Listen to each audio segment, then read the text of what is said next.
Hi, folks. Welcome back.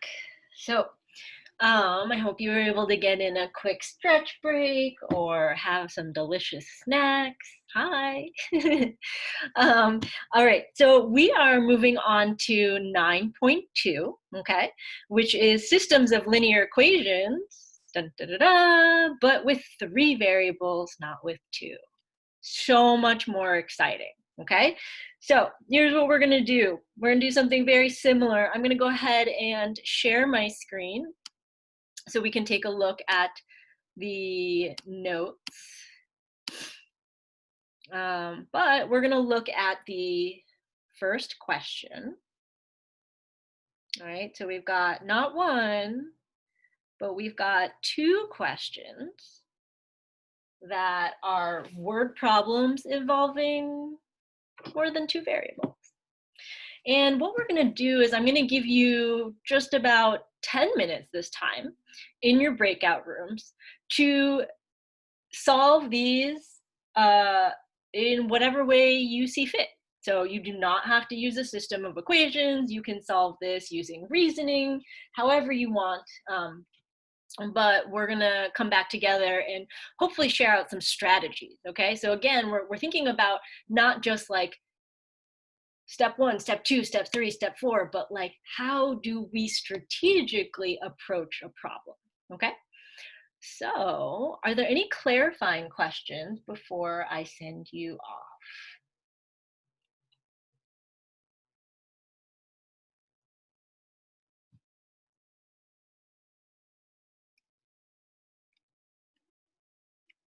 All right. Well, breakout rooms it is.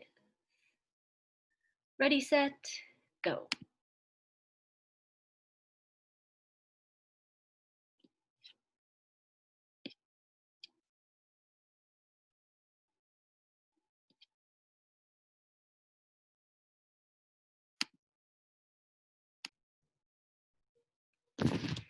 And now we're going to go ahead and add them together. So I'll get z equals 2. Okay. Yeah, signs are definitely a big deal here, right? One small sign mistake could lead to everything else being wrong. So we really need to double check this first step.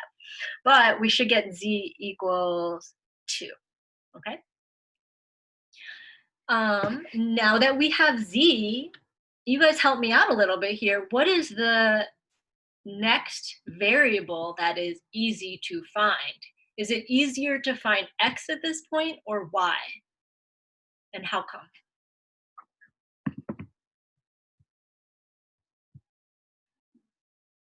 Yeah, I think it's easier to find the y. Why is that?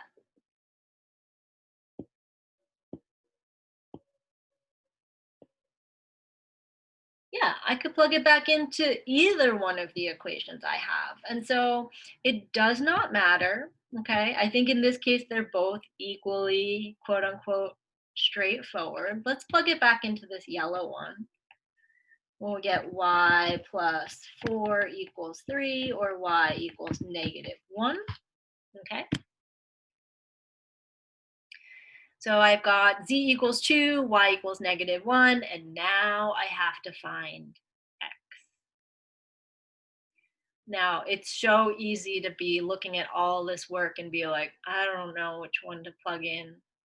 It doesn't matter. We have so many equations. You just need to find an equation that has an x in it and probably has the least number of minus signs or the most friendly looking numbers.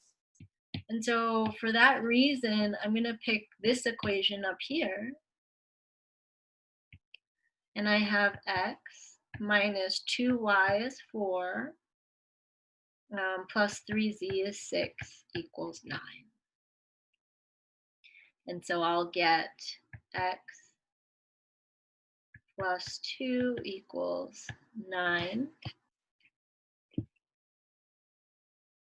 Oop, that's not right. X minus 2y will give me plus 2, plus 6 is plus 8, and x equals 1.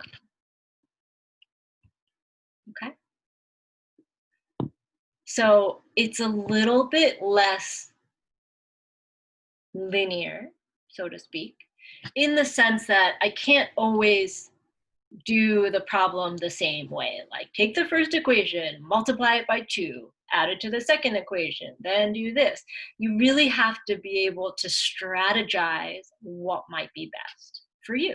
Okay, so this is a clear case of play to your strengths. Think about what you need in order to be able to solve this question. Okay, but let me pause here for a moment and see if there are any questions that folks have about um, about this particular example.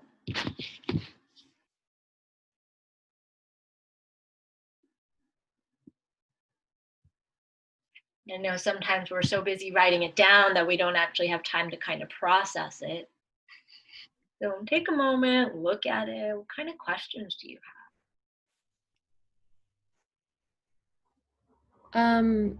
I just kind of wanted to go over like the steps we took.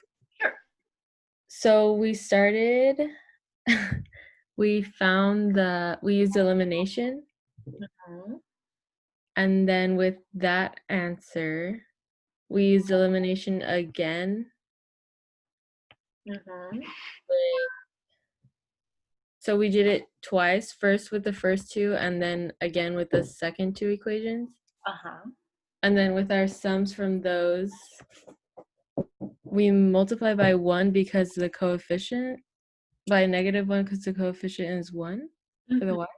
Yeah, so I wanted to make one of the y's have a 1 and the other y have a -1.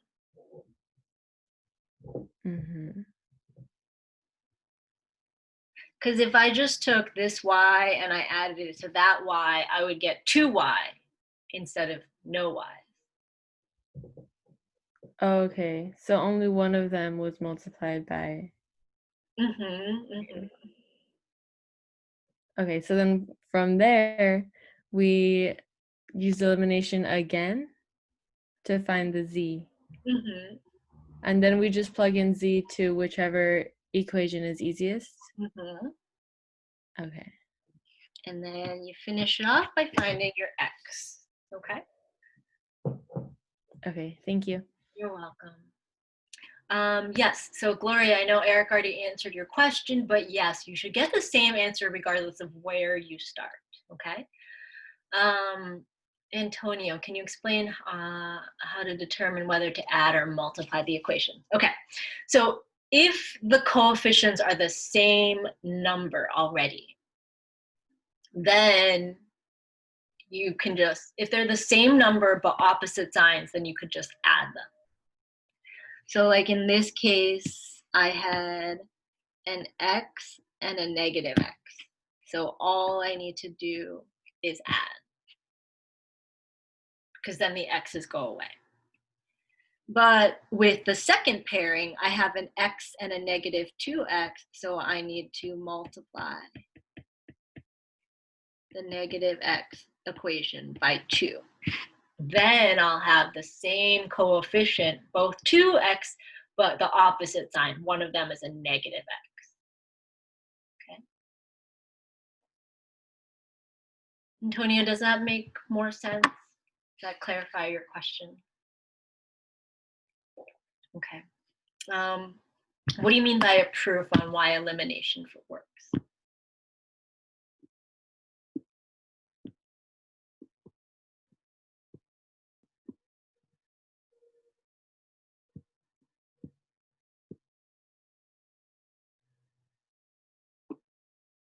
Well, we can come back to that. Gloria, how could we use substitution first? You can definitely use substitution. Yeah. You could like solve for x in one of them and put that into the other two equations. Yeah, that's definitely doable. You understand why substitution works, but you don't get why subtracting an equation from another's work. I think the short answer of that is you can really combine equations how you want.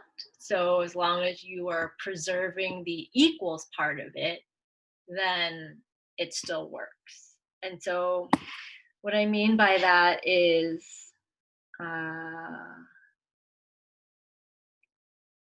let's take this first equation, x minus 2y plus 3z equals 9. Would you agree that everywhere I see this, I can say it's equal to 9?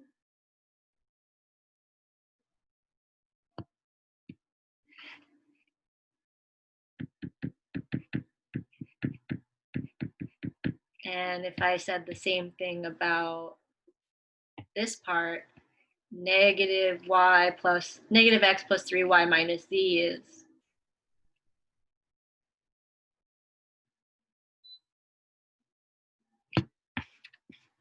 are